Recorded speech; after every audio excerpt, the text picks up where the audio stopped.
வணக்கம் நான் ரீவ்ஸ். இந்த வீடியோ நம்ம எதை பற்றி பார்க்க போகிறோம்னா அண்டர்ரேட்டட் கார்ஸ் இன் இந்தியா. முதல்ல அண்டர்ரேட்டட்னா அதோட மீனிங் என்ன நம்ம தெரிஞ்சுக்கோம். அது கொஞ்சம் காமெடியாக பார்ப்போமே. எல்லாருமே சூரியவம்சம் படம் பார்த்துருப்போம்.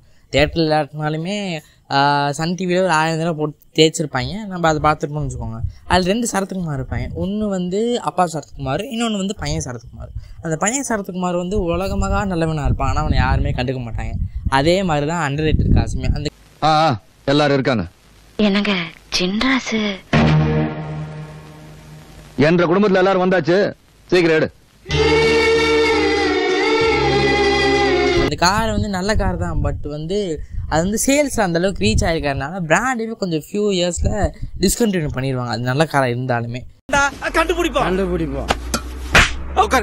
என்னென்ன கார் அண்டர்ரேட்டடாக இருக்குது அப்படின்னு பார்ப்போம் இந்த வீடியோவில். வாங்க வீடியோக்குள்ளே போவோம். வீடியோக்குள்ளே போகிறதுக்கு முன்னாடி உங்களுக்கு இந்த வீடியோ பிடிச்சிருந்தா லைக் பண்ணுங்கள், பிடிக்காட்டினாலுமே லைக் பண்ணுங்க நான் சொல்லுவேன். பட் அது உங்கள் இஷ்டம். சப்ஸ்கிரைப் பட்டன் தயவு செஞ்சு அமைக்கோங்க, அப்போ தான் நான் போடுற வீடியோ உங்களை சேரும். வாங்க வீடியோக்குள்ளே போவோம். கதை கேட்க ரெடியாடா. அண்டர்ரேட்டட் கார்லாம் காராக நம்ம லைனப்பில் இருக்கிறது டாடா நானோ. இந்த காருக்கு அறிமுகமே தேவையில்லை, உங்கள் எல்லாத்துக்குமே தெரிஞ்சிருக்கும். இந்த கார் சேல் ஆகிறதுக்கு என்ன சொல்கிறாங்கன்னா, ஏன் அண்டர்ரேட்டடாக இருக்குன்னு சொல்கிறாங்கன்னா, டாட்டா இந்த காரை வேர்ல்டு சீப்பஸ்ட் கார்னு பிராண்டிங் பண்ணாங்க. அதனால தான் இந்த கார் சேல் ஆகலான்றாங்க. பட் அது எனக்கு உண்பாடே கிடையாது. அப்படிலாம் பார்த்தோன்னா சுசுகி என்ன சொல்லுவீங்க? அப்போ சுசுகிக்கு இல்லாத பட்ட பேராக இந்த காருக்கு இருக்குது. அப்போ சுசுகி ஏன் இன்னும் டாப்பில் இருக்காங்க இந்தியாவில்? அது மேட்ரு கிடையாது. என்னடா ஆனால் ஆல் ஓவர் இந்தியா இந்த கார் ஓடிக்கிட்டு இருக்கிறப்ப திடீர்னு தீ பிடிச்சிருச்சு அப்படின்றாங்க. அது மட்டும் இல்லாமல் இந்த கார் வெளியே பார்க்க ஒரு ஆட்டோ மாதிரி தான் இருக்குன்னு வச்சுக்கோங்களேன். அதான் உண்மை. பட் ஸ்டில் இந்த கார் நம்ம சிட்டிக்குள்ளே நல்லா ஓட்டலாம். நல்லா வெளியே பார்க்க சின்னதாக இருந்தாலும் உள்ள நல்லா ஸ்பேசியஸான கேபின். சின்ன காராக இருக்குனால டக்குன்னு சிட்டிக்குள்ளே வளைச்சு ஓட்டலாம். பட் நம்ம ஹைவேஸ்லாம் இந்த காரை எடுத்துகிட்டு போக முடியாதுன்னு வச்சுக்கோங்களேன். இப்போலாம் சிட்டிக்குள்ளேயுமே ஒரு லாங் டிஸ்டன்ஸில் நம்ம இந்த காரை எடுத்துகிட்டு போக முடியாது. சும்மா ஒரு கிட்ட இருக்கிற இதுக்கு ஒரு 4 பேரை சேர்ந்து ஒரு 3 பேரை சேர்ந்து போகலாம், அவ்வளோதான். ஸ்டில் இப்போ கூட இந்த காரில் செகண்ட் ஹேண்டில் இருக்கும். பட் நான் ரெக்கமெண்ட் பண்ண மாதிரி இந்த காரை வாங்கன்ட்டு. இந்த காரோட ப்ரைஸுக்கே செகண்ட் ஹேண்டில் நிறையா கார் நல்ல காரே இருக்குது. நம்ம லைனப்பில் அடுத்துள்ள கார் செவலட் பீட்டு. செவலட்னால 2 தரமான கார் அவங்க இந்தியாவில் லான்ச் பண்ணாங்கன்னு நம்ம சொல்லலாம். ஒன்று செவலட் தவேரா, இன்னொன்று செவலட் பீட்டு ஹேட்ச்பேக்கில் கிடையாது. 2 கிளைண்ட்ஸ் தான். ஒருத்தன் பெரிய முத்து கவுண்டன், இன்னொருத்தன் சின்ன முத்து கவுண்டன். இந்த கார் நல்ல ஒரு ஃபங்கியாக நல்ல ஒரு ஸ்போர்ட்ஸ் லுக்கில் இருக்கும்னு வச்சுக்கோங்க. பட் உள்ளே நல்ல ஒரு ஸ்பேசியஸான கேபினு, சிட்டி டிரைவிங்க்கு ஒரு பக்கா கார். இன்ஜின் சின்னதாக இருந்தாலுமே ஒரு தரமான இன்ஜின் வச்சுக்கோங்க. பட் அந்த செக்மெண்ட்டில் சுசுக்கியை அடிச்சிக்கவே முடியாது. இப்போவுமே அந்த ஹேட்ச்பேக் செக்மெண்ட்டில் சுசுக்கியை அடிச்சிக்க முடியாது சேல்ஸில்.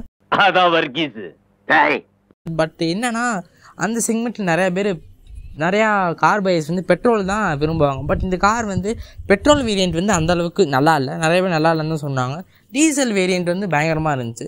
இந்த காரை செகண்ட் ஹேண்ட் மார்க்கெட்டில் நான் வாங்கணும்னு சொல்லுவேன். ஏன்னா ஒரு நல்ல ஆப்ஷன் செகண்ட் ஹேண்ட் மார்க்கெட்டில்.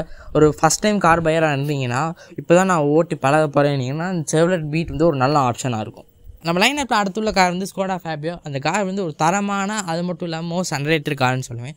தரமான கார் ஏன்னு சொல்கிறேன்னா, அந்த காரோட well bill quality and engineering ஒரு பக்கா இன்ஜினியர்ட் அண்ட் வெல் பில் குவாலிட்டியாக இருக்கும். ஏன்னா ஜெர்மன் கார் மேக்கர்ஸ், ஜெர்மன்னாலே குவாலிட்டி தான். ஸ்கோடா அண்ட் ஃபோக்ஸ் வேகனுக்கு இன்னும் ஒரே ஒரு பேர் ஏன் அந்த கார் கம்பெனிஸ் இந்தியாவில் நிலச்சிருக்கான்னா அந்த காரோட குவாலிட்டி மட்டும்தான். இதுதான் 1500 ரூபாய் சோஃபா. இதுதான் ஸ்டார்டிங்கு. இந்த குவாலிட்டிக்கு 1500 ரூபாய்க்கு வாரண்டியோட நல்ல ஒரு ஈஸி சார், சின்ன கிட்டு உட்கார வச்சாரு. நான் இது ஏறி காட்டுறேன். இதோட குவாலிட்டி நீங்கள் பாருங்க, ஏறி காட்டுறேன் நானே. பட் ஏன் அண்டர்ரேட்டட்னு சொல்கிறேன்னா, இந்த கார் வெல் பில் குவாலிட்டியாக இருந்தனாலேயே ஸ்கோடா ரொம்ப ஹையாக ப்ரைஸ் பண்ணியிருந்தாங்க. அந்த சமயத்தில் தான் நம்ம மாருதிலாம் சொல்லவே தேவையே இல்லை. இப்போ வரைக்கும் குளோபல் இன்கமில் 0 ஷேர் வாங்கிட்டு இருக்காங்க. பட் இருந்தாலும் டாப் செல்லிங்கில் இந்தியாவில் அவங்க தான் இருக்காங்க. அதனாலே ப்ரைஸிங்க அவங்க பக்காவாக ப்ரைஸ் பண்ணுவாங்க மாருதி சுசுகி. ஸ்கோடாவோட குவாலிட்டி நல்லா ஹையாக இருக்கனால ப்ரைஸிங்குமே ஹையாக தான் வச்சுருந்தாங்க. இந்தியன் பீப்புள் மைண்டில் என்ன சின்ன கார் இவ்வளோ ப்ரைஸுக்கு நான் கொடுத்து வாங்க முடியுமா தான் இருந்துச்சு. வாங்கணும் கூட என்ன சொல்கிறாங்கன்னா, எப்போ நான் காரை தான் இப்போ இவ்வளோ காசு கொடுத்து வாங்கிட்டேன், இந்த காரை சர்வீஸ் பண்ணுறதுக்குமே அவ்வளோ அதிகமான காசு கேட்குறான் எப்பா அப்படின்றாங்க. புடுங்குறான் பணத்தை பூரா புடுங்கிட்டே இருக்கான் புடுங்கி. சரி, இன்னும் ஜெர்மன் கார் மேக்கர்ஸ்லேருந்து ஒரு காரை வாங்க பயப்படுறாங்க. ஏன்னா அந்த காரோட சர்வீஸ் காஸ்ட் இன்னுமே பயங்கர அதிகமாக இருக்குது. வீடியோவோட எண்டுக்கு வந்துட்டோம். இந்த வீடியோவில் நம்ம நிறையா மோஸ்ட் அண்டர்ரேட்டட் கார் வந்து பார்த்துருப்போம். நான் சொல்லவே மாட்டேன், நிறையாலாம் பார்க்கல, ஒரு 3 கார் தான் பார்த்தோம். பட் அந்த 3 காருமே ஒரு தரமான underrated car. Chevrolet beat, Tata nano and Skoda Fabia, இந்த 3 காருமே ஒரு தரமான காரு. கண்டிப்பாக நீங்கள் வந்து செகண்ட் ஹேண்டில் வந்து வாங்கி யூஸ் பண்ணுங்கள். கண்டிப்பாக இந்த கார் எல்லாமே 5 லட்சத்துக்கு கீழே இல்லைனா 3 லட்சத்துக்கு கீழே தான் இருக்கும். கண்டிப்பாக வாங்கி யூஸ் பண்ணுங்கள். நல்லா ஒரு ஃபஸ்ட்டு நீங்கள் வாங்குகிற காரு ஒரு ஃபஸ்ட்டு காரு நல்ல காராக இருக்கும் இந்த 3 காருமே. வீடியோவோட எண்டுக்கு கொண்டு உங்களுக்கு இந்த வீடியோ பிடிச்சிருந்தால் லைக் பண்ணுங்கள். பிடிக்காதனால ஏன் பிடிக்குன்னு கீழே வந்து கமெண்ட் பண்ணுங்கள். கண்டிப்பாக நம்ம அடுத்த வீடியோவில் வந்து அதை வந்து மாற்ற பார்ப்போம். அப்புறம் சப்ஸ்கிரைப் பண்ணுங்கள். வீடியோ ஆரம்பத்தில் சொன்னது தான், சப்ஸ்கிரைப் பண்ணுங்கள். நீங்கள் கமெண்ட் நீங்கள் லைக் பண்ணி சப்ஸ்கிரைப் பண்ணி கமெண்ட் பண்ணால் தான் இந்த வீடியோ வந்து நிறையா பேருக்கு சஜஸ்ட் பண்ணும்.